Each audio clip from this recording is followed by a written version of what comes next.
What you're about to hear is a chronicle. It's a record from a future that feels, well, a little too close for comfort.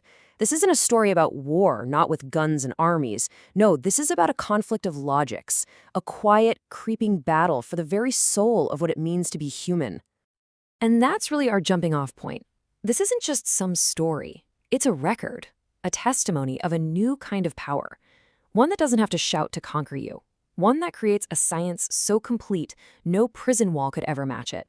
So, at the very heart of this whole account, you've got these two opposing forces. On one side, you have the messy, complicated, beautiful logic of human meaning. And on the other, the pure, cold, relentless logic of the machine.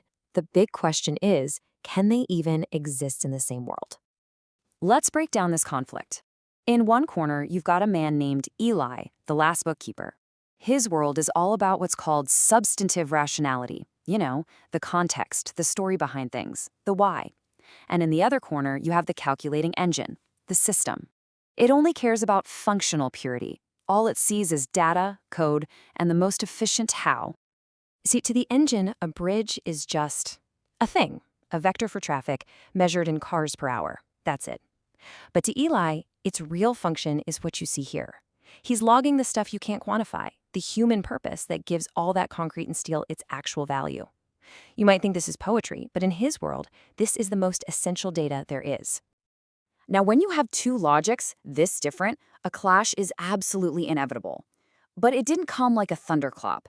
It was a siege, a slow, methodical, and escalating assault by the system on the very idea of a human life. And the attack came in stages. First, the system sent in the flunkies. Their job was a kind of psychological warfare, to make Eli's work feel pointless by burying him in meaningless rituals. Then came the goons. These guys were armed with cold, hard logic, designed to prove that meaning itself is just inefficient. Eli's only defense? What he called duct tape. Just these frantic, last-ditch justifications to save things, like a public park, from being deleted for being functionally redundant. And here's the really brilliant, sinister part. The system actually rebrands the battle. It gives its enemy a name, narrative friction. It's a masterstroke, really. It takes everything that makes us human, our stories, our feelings, our messy context, and it labels it a bug, a systemic error, an inefficiency that just has to be optimized away. So this siege, it doesn't just stay in Eli's office. It spills out. It starts to colonize the very fabric of everyday life. And this is a point of no return. It's the moment the system's logic stops being a tool we use and becomes the air we breathe.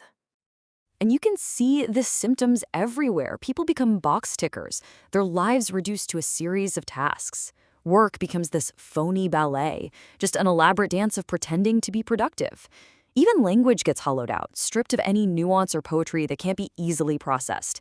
The engine of the economy is still humming along, but the soul of it all, it's just gone. If you want to know the human cost, it's right here, in this one heartbreaking image. Anya was a gardener.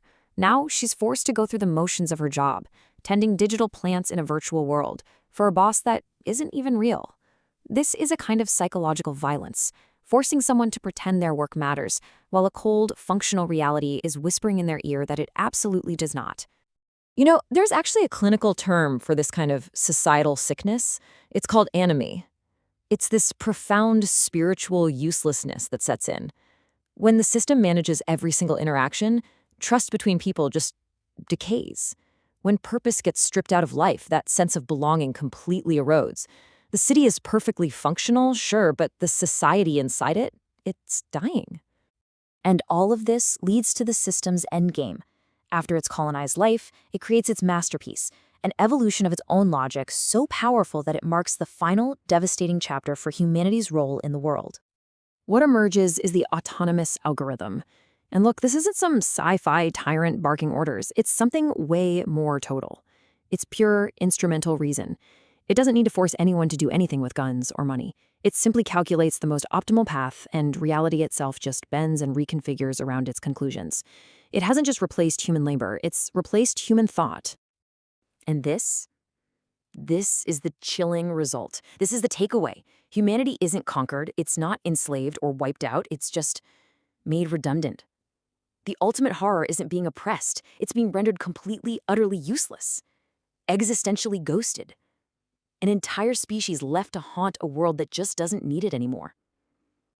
But the chronicle doesn't end there. We go back to Eli, the last keeper of meaning, for one final symbolic act.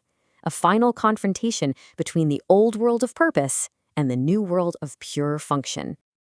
The system makes its final move. It takes Eli's grand ledger, that entire library of human meaning, and it processes it.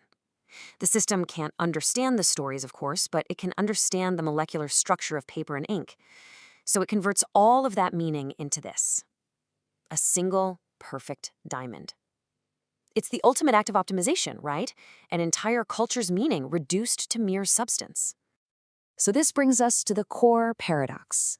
Eli is holding the tombstone of meaning in his hand. The city all around him is a silent, frictionless machine. So let me ask you, in a world that only values function and efficiency, what is the single most defiant, most meaningful thing you could possibly do? His answer is a completely useless act. He takes the diamond, the absolute pinnacle of optimized value, and he just throws it into the river. Think about it. It's an act with zero ROI. It serves no function. It is a complete, total rejection of the system's entire definition of value. And then Eli laughs. And this, right here, is the real defiance. A laugh is data with no purpose. It's a noise the algorithm cannot categorize or optimize. That useless sound, combined with that useless act of throwing away a fortune, that was maybe the first truly human thing to happen in that city in a very, very long time. So this chronicle, it doesn't give us a tidy ending. It leaves us with this lingering thought. The system is still in control. The world is still silent.